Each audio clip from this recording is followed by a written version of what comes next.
Hello বন্ধুরা, তোমরা সবাই কেমন আছো? আশা করছি তোমরা সবাই ভালো আছো। আর আমি তোমাদের সামনে নিয়ে চলে এলাম আর একটা নতুন ভিডিও। তো রান্না পুজোর সেই কিছু কিছু ভিডিও বাকি আছে, সেগুলোই তোমাদের সাথে শেয়ার করছি। তো দেখো, আমার হাতে তোমরা যেটা দেখতে পেলে ওটা ছিল চালতা। ওই চালতাটা ভাতের হাঁড়ির মধ্যে দিয়ে দিলাম, দিয়ে ভাতটা বানালাম। আর এদিকে দেখো, চামচ খুন্তি না, খেজুরের লাঠি দিয়েই ভাতটাকে ঘোরাতে হয়। তো ভাতটা হয়েই গেছিলো, ভাতটা লাভিয়ে নিলাম, নিয়ে আবারও আর এক হাঁড়ি ভাত বসিয়ে দিলাম, কারণ পরের দিন পান্তা থাকবে তার জন্য।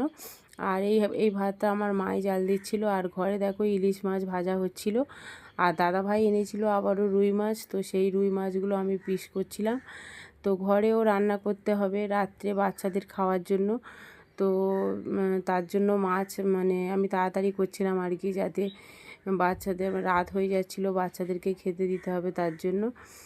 আর পরে ওই যে চালতাটা আমি হাঁড়িতে দিলাম, ওই চালতাটা কিন্তু মা মনসাকেই খেতে দেওয়া হবে। পরের দিন শামলার পাতায় করে মা মনসাকে খেতে দেব। আমাদের এখানে তো আমরা শামলার পাতাতে করে, শাপলা ফুলের যে পাতা, সেই পাতাতে করেই মাকে খেতে দিই। তো অনেক অনেক বন্ধুদের রান্না পুজো আছে, কিন্তু তারা কে কিসে খেতে দেয় আমি ঠিক জানি না। তো তোমাদের কিসে খেতে দেয় বন্ধুরা, তোমরা অবশ্যই আমাকে জানিও কমেন্টের মাধ্যমে। আর আমাদের তো শামলার পাতাতে খেতে দেওয়া হয়, মা মনসাকে খেতে দেওয়া হয়, ওনার স্বামীকে খেতে দেওয়া হয়।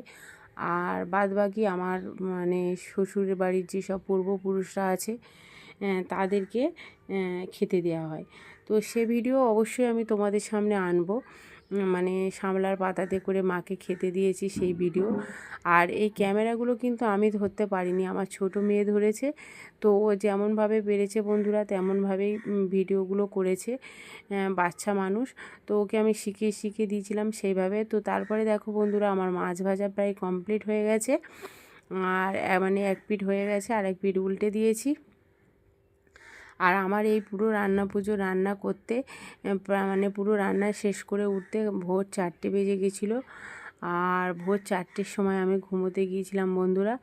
তো তারপরে দেখো, এই যে আমার মাছ ভাজা পুরো হয়ে গেছে, একদম কমপ্লিট, লাল লাল করে মাছ ভাজা হয়ে গেছে। আর তারপরে সব মাছ ভাজা করে নিয়ে আবার ডাল বসিয়ে দিয়েছিলাম। তো ডালের পরে এখনও অনেক অনেক রান্না বাকি আছে। গ্যাসে হচ্ছিল, আবার উনুনেও হচ্ছিল, ঘরে গ্যাস ছিল, সেখানে দুদিকে গ্যাসের দুদিকে রান্না হচ্ছিল, আবার বাইরে উনুনে রান্না হচ্ছিল। তো তারপরে দেখো মাছ ভাজা রাখা আছে, আর এখনও দেখো আমার কত রান্না বাকি আছে। তো সব পরপর সাজানো। তো ভিডিওটা কেমন লাগলো বন্ধুরা বলবে, যদি ভালো লাগে একটা লাইক কমেন্ট শেয়ার করবে।